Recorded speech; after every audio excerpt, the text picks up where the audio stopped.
Hey everyone, my name is Larae, and I have a message I want to share with you that's been on my heart for a few weeks now. And if this message reach and helps one person avoid pitfalls that I've experienced, then I'm satisfied with the results of this video. And the title is I used to think pushing through was strength, but it wasn't. So let's talk about who I was before my identity shift. Throughout my life, I engaged in behavior that showed great strength and resilience. That is something that we are literally born into. However, I was not careful, and it led to my very own burnout, in the workplace especially. I was experiencing it both in the workplace and at home, but today's conversation is going to focus on the workplace. Burnout is a result of not maintaining your boundaries. Put that in the comment section. Burnout is a result of not maintaining your boundaries. So burnout is within your control. In today's environment, with the massive amounts of layoffs and uncertainty, people are more prone to burnout than ever. Companies are trying to do more with less. But do you know what the reward is for hard workers and top performers? I'll wait. It's called more work. Meanwhile, mediocrity is rewarded with promotion, but that's a different video for a different day. When it comes to my specific burnout, mine was tied to three distinct behaviors in the workplace. And I'm going to kick it off with the first one, which is I was always the peacemaker. Based on my job title, I had to play this role even though I wanted to be the villain in some of my coworkers' stories. I'm only human, let's face it. But I also was a person who kept seeing the good in most situations and finding the silver lining, even though it wasn't warranted in most situations. And then along those lines, I was remaining indifferent about concerns in order to maintain relationships within the workplace. Secondly, I was very sacrificial.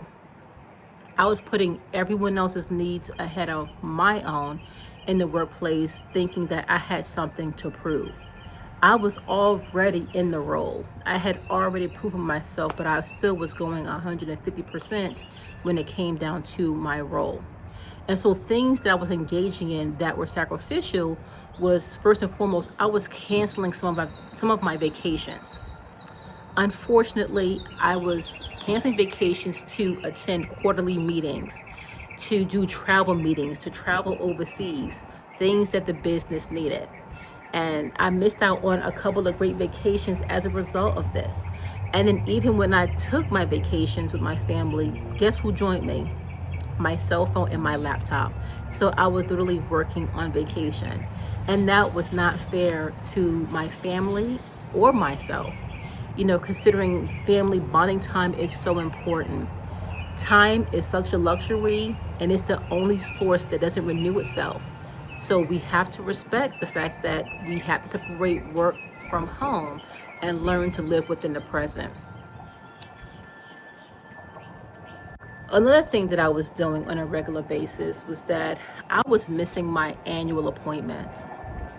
I was missing my annual dental appointments, annual checkups, going to work sick, with extreme cold and flu symptoms, COVID symptoms. And guess what? I just kept pushing through. I was presenting, pushing out numbers and KPIs as requested. And when I decided to leave that organization, I decided to use my benefits to the fullest extent. I went and got checked out from the top of my head down to the bottom of my feet. And I went to those appointments and I started getting all of those tests. Before you know it, I was on a borderline of everything. And so I had to get my health in check. So for the past year, I've been spending time getting my mind, my body and my spirit in check as one so that I can be a better woman for this next stage of my life. Now, the third component of how I was engaging in burnout was that I was experiencing imposter syndrome. I had reached the executive level, and so I was in the room with people who were executives for a very long time. And then when I panned around a room, not many people looked like me. And so I didn't think that people were necessarily smarter than me. They just had fancy titles and self-belief, and I just had to work on that for myself personally.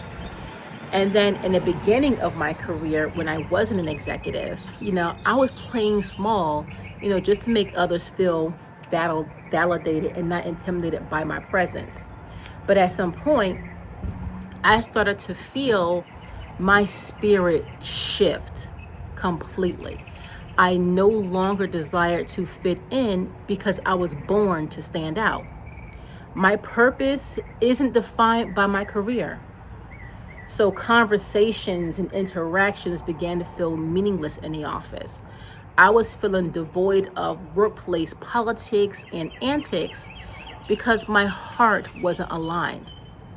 So I didn't know how to describe the feeling at that time.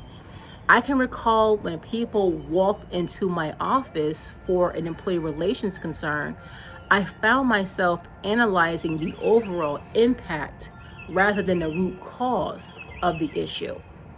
Then feeling despondent because people were in conflict about menial issues.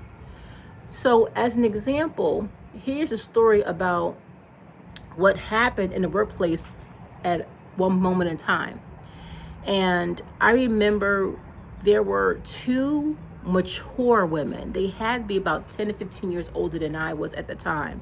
They were being escorted to my office because they were using these things called ring knives that you open boxes with. They were using those against one another because they had a physical conflict. So when these women walked in my office, they had cuts all over their faces and slashes over their hands because they were fighting each other over the placement of a plastic company owned box. Yes, a plastic box. And then as I was mediating the matter, I kept saying to myself, this can't be life. There has to be more than this. But in this scenario, I was helping, but I knew my purpose was much larger. It wasn't defined yet. Plus, I wasn't ready for the calling at the time. In the latter part of my career, as I matured, I began to dislike my profession. And after a while, it felt low vibrational and daunting. It felt like I was trying to roll a boulder uphill just to get budget, just to get head count, right? And it was just overwhelming. Then I realized that the career I chose at the age of 18 no longer aligned with this woman of wisdom. So in the last few years, I've been feeling compelled to use my throat chakra. Hence the reason I started this YouTube channel for you and me. I'm here to be unapologetically me, using my voice for the unseen and the unheard, like Cardi B. She is my spirit animal. You may not like the packaging, but the messaging is always on point. As for me, my name is Larae, and I transitioned from being an executive within human resources towards moving in alignment by choosing myself. This is intentional for my purpose in this specific timeline. I personally help people connect spiritually to their inner knowing by trusting their intuition to usher in peace, love, and abundance by choosing themselves. Right now, I am in uncharted waters based on my past structured yet predictable experience. Nonetheless, I feel anchored with peace, taking this leap of faith and surrendering all worry, whether it's me paying bills whether it is housing, I know that I am covered and then I will be provided for. Surrendering those worries has been nothing short of amazing, and I have never felt more free than I do in this very moment. I am excited to share this journey with you. So comment, like, share, and subscribe to the channel if this resonated with you. If you want to chat and create a plan on how to choose yourself, book a call with me by using the link in my bio. Until next time, happy glowing and happy growing. Bye.